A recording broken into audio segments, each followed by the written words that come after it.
Des cris, de la bonne humeur. À l'heure de partir pour Paris affronter le Stade Français en top 14, les joueurs de la section paloise ont le sourire. Deuxième du championnat derrière Toulouse, large vainqueur du derby contre l'Aviron Bayonnais la semaine dernière, Pau fait toujours partie des 6 équipes qui peuvent jouer les phases finales. On arrive sur la fin, il reste 5 matchs, ce sera bientôt les matchs en jeu. Donc forcément c'est excitant pour beaucoup de joueurs qui n'ont jamais vécu ça.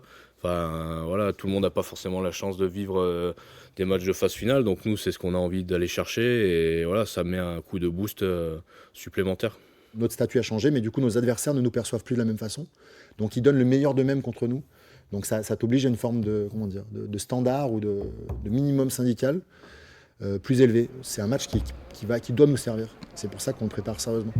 Des internationaux français en forme, la section paloise peut aussi compter sur le retour de son ouvreur anglais, Joe Simmons, auteur ici d'une passe au pied pour l'ailier Aaron Grandidier, des atouts béarnais en attaque qui devront faire mouche face à la défense parisienne.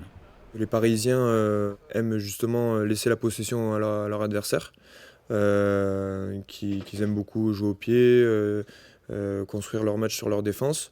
Donc on verra leur stratégie dans les premières minutes. Rien de plus là-dessus, on verra.